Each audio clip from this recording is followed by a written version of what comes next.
ఒక జీవో ఇచ్చింది. ఆ జీవోలో ఏం చెప్పిందంటే రైతు డిస్కామ్ కు రిన్యూవబుల్ ఎనర్జీ ఇస్తాము, సోలార్ పవర్ కేటాయిస్తాము అన్నాడు.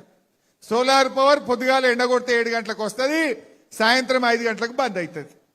అంటే ఇక రైతుకు 24 గంటలు ఉండదు, 6-7 గంటల కరెంటుకే రాబోతా ఉంది.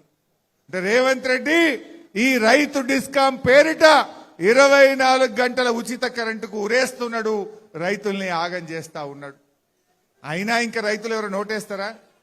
కరెంటు బాయే, రైతు బంధు బాయే, రైతు బీమా బాయే, ఎరువులు రావాయే, వడ్లు కొనవాయే. ఇంకా ఎవరైనా రైతు అనే వాళ్ళు ఓటేస్తారా? అందుకే నేను అన్నా, ఇంకా రైతు అనే వాళ్ళు కాంగ్రెస్ ఓటేసే పరిస్థితి లేదు. ఏం మాట్లాడినా అబద్ధాలే, పాలనలో కూడా అబద్ధాలే. ఇవాళ అయిపోయింది ఆయన పని. నిజంగా డబ్బులు లేవా?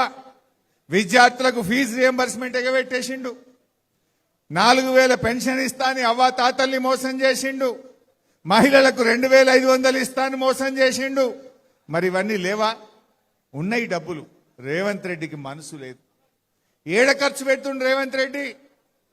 నేను నిన్ననే చెప్పిన, ఇవాళ జూబ్లీ హిల్స్ లో ఆయనకు పెద్ద ప్యాలెస్ ఉన్నది. ఆ ప్యాలెస్ జాలదట 100 కోట్ల రూపాయలతో ఇంకో క్యాంప్ ఆఫీస్ కట్టిండు. గవర్నమెంట్ డబ్బులతో 100 కోట్లతో క్యాంప్ ఆఫీస్ కట్టిండు. ఆడ ఫ్యూచర్ సిటీ అని పెట్టి అక్కడ ఒక 100 కోట్ల రూపాయలతో క్యాంప్ ఆఫీస్ కట్టిండు. హెలికాప్టర్ ఉన్నది జాలదట, ఎయిర్ బస్ నెలకు 5 కోట్లు ఖర్చు పెట్టి ఇంకొక కొత్త హెలికాప్టర్ కొనుకొచ్చుకుంటాడట. ఫుట్బాల్ చౌకుల కోసం ఆ మెస్సీతో ఆడడానికి 100 కోట్లు ఖర్చు పెట్టి ఫుట్బాల్ షోకులు తీర్చుకున్నాడు. అందాల పోటీలకు 100 కోట్లు ఖర్చు పెట్టిండు. అందాల పోటీలకు ఉంటాయి, ఫుట్బాల్ షోకులకు ఉంటాయి, ఎయిర్ బస్ హెలికాప్టర్ కు డబ్బులుంటాయి. ఇతర రాష్ట్రాల్లో ఎన్నికలు జరిగితే మూటలు పంపడానికి డబ్బులుంటాయి. పక్క రాష్ట్రాల్లో ఎన్నికలు జరిగితే మన తెలంగాణ ప్రభుత్వ డబ్బులతో అక్కడ ఫుల్ పేజ్ పేపర్ అడ్వర్టైజ్మెంట్లకు డబ్బులుంటాయి. కానీ మా పిల్లలకు ఫీజు రియంబర్స్మెంట్ ఇవ్వమంటే డబ్బులుండవా? మా రైతులకు రైతు బంధు రైతు బీమాకు డబ్బులు కట్టమంటే ఉండవా? మా అవ్వ తాతలకు 4000 పెన్షన్ ఇవ్వమంటే డబ్బులుండవా? రేవంత్ రెడ్డి గారికి అధికారం మత్తెక్కింది.